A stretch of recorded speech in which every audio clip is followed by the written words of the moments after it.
Linear programming. What is that? It's optimizing a linear function whose domain, often called the feasible region in the world of linear programming, is defined by a system of linear constraints.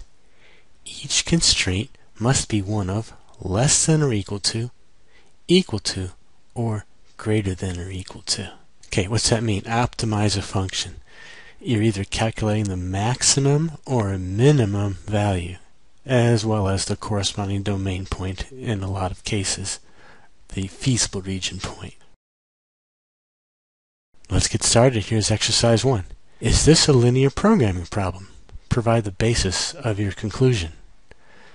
It says find the maximum value of y, where y equals 3x, subject to x greater than or equal to and x less than or equal to 2. Alright, well, we're finding a maximum value of y. It's an optimization question. Let's look at this formula for y here. It says y equals 3x. Oh, that's a linear function. In the subject to, we have the restrictions on x. This is the domain being specified here, the allowable x's, and first we have x greater than or equal to 1. Oh, a linear inequality. Fine. And x less than or equal to 2. Another linear inequality. Alright, so we have the system of linear constraints there. And each of those two constraints is one of those three allowable types. Okay, it looks like we're ready to conclude that this is indeed a linear programming problem. Here we are. Yes, it is. And again, it seeks the maximum value of a function, so that makes it an optimization question. That objective function, that y, there is linear. Thirdly, the domain of the function was specified by a system of linear constraints. And fourthly, each constraint was one of those permissible types. You have 3 to choose from, and in this case, each one was one of those 3. Okay.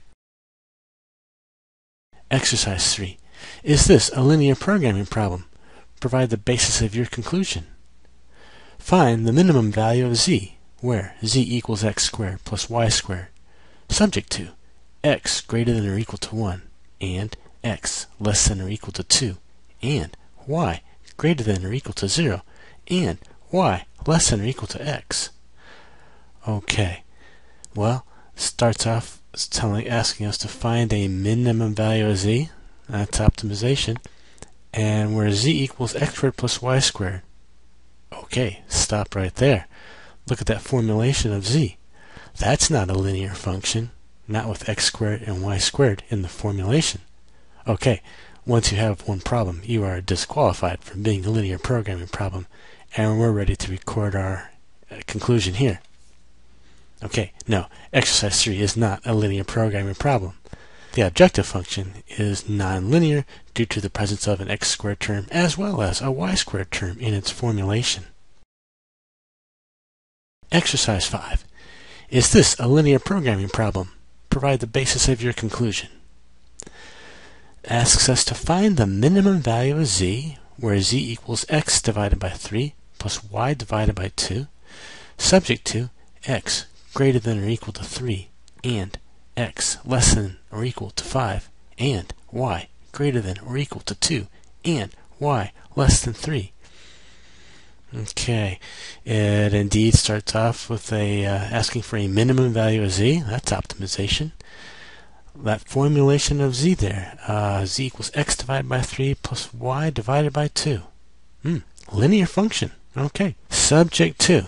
Alright, now the domain here.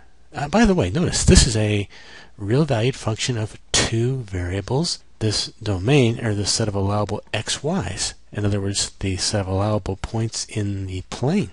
Okay, anyway, there's a system of inequalities here describing all this, and each inequality is linear. This looks great. Oh, wait, stop. Look at that last inequality. Y less than 3. Okay, now the constraints can only be one of 3 types. Less than or equals to, or greater than or equals to. This constraint is a less than. That's a disqualification. This is not a linear programming problem. here's our conclusion then. No, exercise 5 is not a linear programming problem. The fourth linear constraint defining the domain y less than 3 is not one of the permissible three types of linear constraints. The permissible types are less than or equal to, or greater than or equal to. Okay. Exercise 7. Is this a linear programming problem? Provide the basis of your conclusion. Find the maximum value of w, where w is equal to 3x plus 4y minus 2z. Actually, stop for a moment and think about this question. W, okay, a real valued function here, but it's a function of x, y, z. 3 variables. Imagine if you had to graph this function, what would you do? Well, you need an axis for x, an axis for y, an axis for z, and then you need another axis for w. Wait a minute, that's 4 dimensions. Okay, can't do it. So, this kind of function, no longer graphable, but we can still discuss the theory. And as far as it being a linear programming problem goes, we are seeking a maximum value of w. It's optimization. Look at this formulation of w. W equals 3x plus 4y minus 2z. You know what? That's a linear formulation. It's a linear function. Okay. Now, the domain are the allowable x, y, z's. Now that means graphically you're looking at allowable points in 3 space. Okay, here's the restrictions, here's the constraints. Z greater than or equal to 0. It's linear. Z less than or equal to 4 minus x minus y. Linear. Z less than or equal to 4 plus 4y minus x. Linear. Lastly, z less than or equal to 4 plus 4x minus y. Also linear. And if we look at the types of constraints there were 4 constraints, but each of them was one of the 3 permissible types. You know what? This is a linear programming problem. Okay, so here's our conclusive answer. Yes, exercise 7 is a linear programming problem. It seeks the maximum value of a function, so it's an optimization question. The objective function is linear. The domain of the function is defined by a system of linear constraints. And we saw each constraint was one of the permissible 3 types. Okay. Exercise 9. Z is a function of x and y, and the minimum value of z is sought. A graph including both f and its domain, feasible region, R, is provided. Determine whether or not the problem is a linear programming problem. Explain your conclusion. Okay, now here's a question where we'll have to work off of graphic information. Let's see. First, let's look at this function f here. Okay, it is a part of a planar region. It has a planar shape for its graph, so that would tell us that that function is indeed linear. Okay, so far it looks pretty good. Now, the domain, the allowable x, y's, those are also graphed for us, that region R lying down there in the xy plane. What do we think? Well, that is a convex polygon. Okay, so that means this is something which is describable by a system of linear inequalities. Remember, during our study of linear inequalities, every system of linear inequalities in 2 variables has a graph which is a convex region and has linear boundaries. And that's just what we see here in this region R. And each of those boundaries there surrounding that pentagon, R is a pentagon, is solid line. If it's a solid line, then it's got to be either less than or equal to or greater than or equal to, meaning those are all one of the permissible types. Okay, looks like we are ready to conclude that this function, this number 9 here, rather, is indeed a linear programming problem. Okay, so our answer, yes, exercise 9 is a linear programming problem.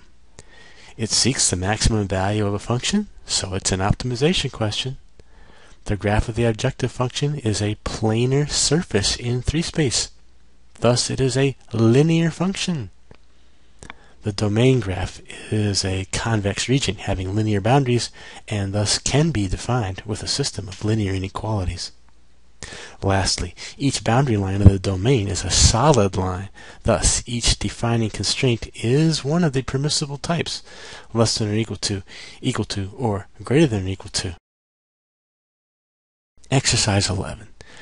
Z equals a function of x and y, and the value of z is sought. A graph including both f and its domain, the feasible region, R, is provided. Determine whether or not the problem is a linear programming problem. Explain your conclusion. Okay, first we'll look at the function itself, f here. The green. Okay, it's a planar surface. Okay, if it's a planar surface, that's a linear function. So that much is in order. Let's look at this domain here, R, down in the xy plane, the allowable xy's. Oh, you know what? Look at that R. That is not a convex region. It is possible that you could draw a line segment connecting 2 points of R, and that line segment does not lie entirely in R. So, R is not convex. And if it's not convex, that means it's not describable by a system of linear inequalities. And that means this number 11 has just been disqualified as being a linear programming problem. Let's write that up. Okay, the answer, no. Exercise 11 is not a linear programming problem. The graph of the domain is not convex, thus the domain is not defined by a system of linear inequalities, which it has to be to qualify for a linear programming problem. Okay. Exercise 13. Suppose W equals f of x, y, and z.